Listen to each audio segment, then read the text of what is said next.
Kementerian Kehutanan membantah semua gelondongan kayu yang terbawa arus saat banjir bandang di Sumatera karena praktik illegal logging atau penebangan liar.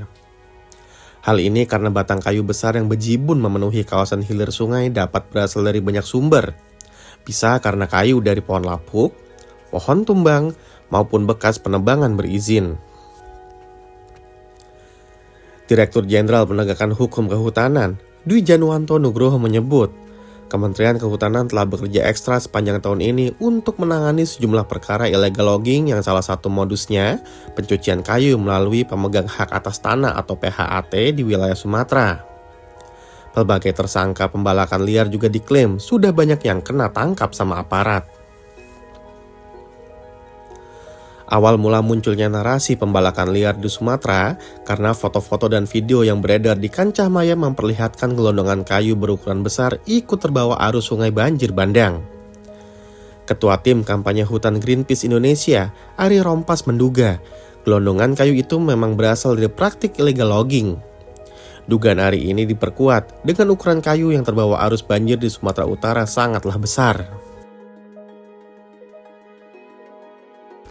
Menurutnya, pohon besar akan lebih sulit tumbang karena akarnya menancap kuat di dalam tanah, terkecuali tanahnya sudah rusak karena aktivitas penebangan liar. Ari menjelaskan, dugaannya ini tidak serta-merta menafikan adanya potensi kayu lapuk dan bekas pohon tumbang ikut terbawa dalam banjir bandang itu.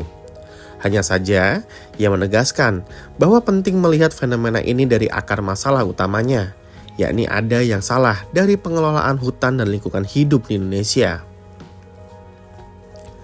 Analis Greenpeace dengan merujuk data Kementerian Kehutanan menemukan, dalam kurun waktu 1990 hingga 2024, banyak hutan alam di Sumatera Utara beralih fungsi menjadi perkebunan, pertanian lahan kering, dan hutan tanaman.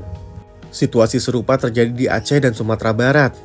Hal ini diduga menjadi pemicu mudahnya kawasan itu hancur saat banjir bandang melanda.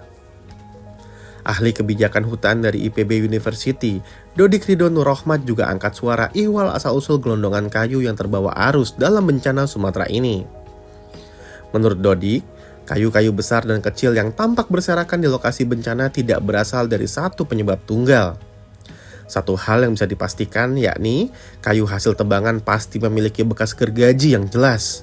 Sementara, kayu yang tumbang secara alami tidak menunjukkan pola potongan yang rapi.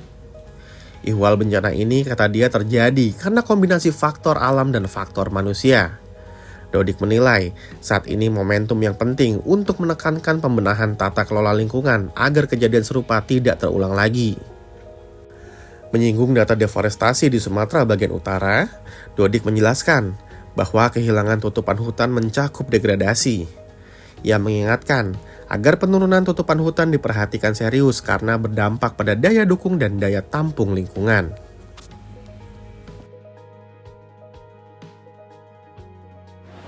Karena itu saya kira para pemangku kebijakan lingkungan harus sangat serius memperhatikan ini sebagai sebuah faktor di kemudian hari yang bisa menimpa anak cucu kita kalau kita lalai dan abai dalam urusan ini.